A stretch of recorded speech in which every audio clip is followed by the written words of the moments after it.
നിനക്ക് മുൻപ് എത്ര പേരുണ്ടെന്നുള്ളതല്ല കേട്ടോ, നിന്റെ കുടുംബത്തിൽ എത്ര പേരുണ്ടെന്നുള്ളതല്ല. നീ നിഷ്കളങ്കതയോടെ നിൽക്കുന്ന വ്യക്തിയാണെങ്കിൽ, നീ നേരോടെ നിൽക്കുന്ന വ്യക്തിയാണെങ്കിൽ, നീ സത്യത്തിന് വേണ്ടി നിൽക്കുന്ന വ്യക്തിയാണെങ്കിൽ, നീ നീതിമാനാണെങ്കിൽ അവരുടെ ആരുടെ പേര് പകരാത്തില്ല, നിന്റെ മേൽ പകരാം.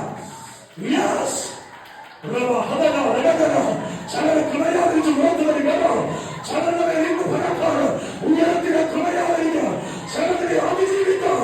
ആത്മാ കൃപയാതിരിക്കട്ടെ.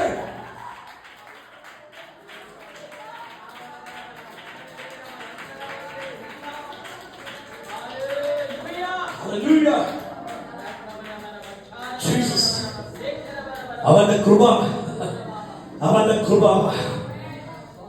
നീതിയോടെ ജീവിക്കാൻ നീ തയ്യാറാണോ? നേരോടെ ജീവിക്കാൻ നീ തയ്യാറാണോ? ദൈവത്തോട് ചേർന്നിരിക്കാൻ നീ തയ്യാറാണോ? ഇന്നലകളിൽ ആരും പ്രാപിക്കാത്തൊരു കൃപ, ഇന്നലകളിൽ ആരും അനുഭവിക്കാത്ത കൃപ, ഇന്നലകളിൽ ആരും തിരിച്ചറിയാൻ കഴിയാതെ പോയ അവന്റെ കൃപ നീ തിരിച്ചറിയത്തക്ക നിലയിൽ നിന്റെ ശരീരത്തിനകത്ത് ഇന്ന് പല ദൈവം പകരും. വേദനയുണ്ടായിരിക്കാം, ഭാരമുണ്ടായിരിക്കാം, പ്രയാസമുണ്ടായിരിക്കാം, കഷ്ടതയായിരിക്കാം, നിന്നെയും അപമാനമായിരിക്കാം, പട്ടിണിയായിരിക്കാം, പരിവട്ടമായിരിക്കാം, പക്ഷേ അതിജീവിക്കാനുള്ള അവന്റെ കൃപ, എന്റെ കൃപ നിനക്ക് മതി, എന്റെ ശക്തി ബലഹീനതയിൽ തികഞ്ഞു വരുന്നു. ഇന്ന് പലക്കാലം പൗലോസിന്റെ മേൽ വ്യാപരിച്ച കൃപ, തിമോഥെയോസിനെ ശക്തിപ്പെടുത്തുവാൻ പ്രാപ്തനായ കൃപ, ഇന്ന് പലക്കാലം ചിലരെ ശക്തിപ്പെടുത്തി, ചിലരെ ബലപ്പെടുത്തി, അതിജീവിക്കാൻ